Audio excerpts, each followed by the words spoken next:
Louis Symphony Orchestra is the second oldest professional symphony orchestra in the nation, and preparations for their historic performance alongside John Legend in what will be the first concert in more than 3 decades at the Muny are underway. Here are the deets.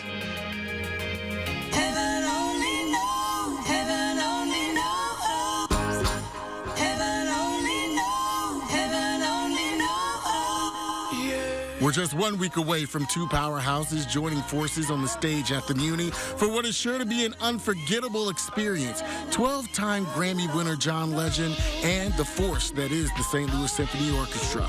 It's the first concert in more than 30 years in the venue.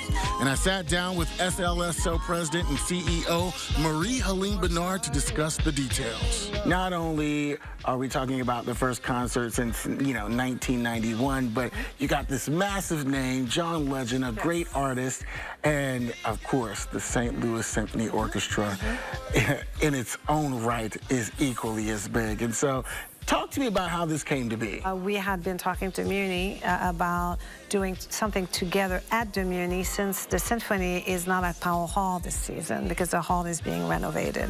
So from there, we started a conversation over a year ago about thinking of artists we could present on that main stage, because they do have capacity, 11,000 seats.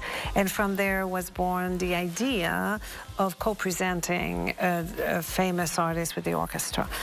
It also aligned with the Muny's strategic intention to revive the live shows at the Muny.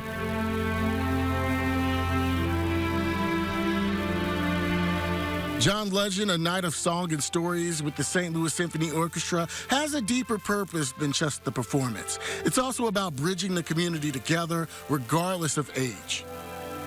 30% of our audience is under the age of 44 years old.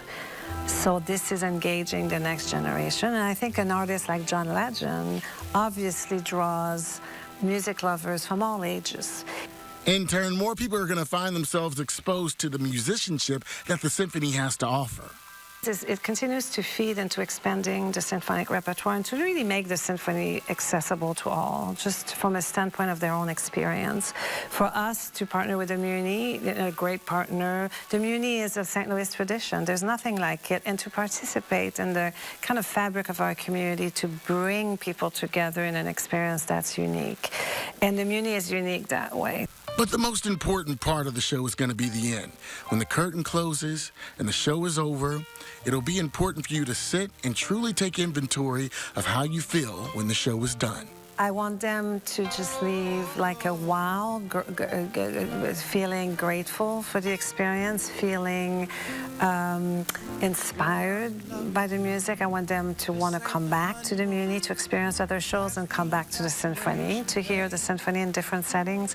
And I want them to be so filled with joy and emotion that they sit in their car for the longest time possible, so that they never think of traffic as the last memory of their experience. Seriously, that they kind of enjoy that moment and the pace of it, and really allow themselves to rejoice and just slowly go back to their life. You know what I hope comes of this? I mean, I'd love to see more artists like that, but if the symphony did 2 or 3 shows a year at the Muny, that would be awesome. It would. I mean, they're such an incredible group. And what she made me realize and go back was, again, the intake, the appreciation. So quickly are we go to a concert and we leave, we go home, we're like, to think of the past, oh, it was so good, and then boom. To really sit and to look at what you just witnessed, history and art in the making that you won't soon forget. Yeah, if you haven't been to a St. Louis Symphony Orchestra concert, and when they get Powell Hall finished, then they'll pick it up again over there. But it's incredibly moving. It really, really is emotional. It's an emotional experience. And you're going. I'm going. So you're going to report back. That's right. Oh, how awesome. The music is nonstop on this Friday.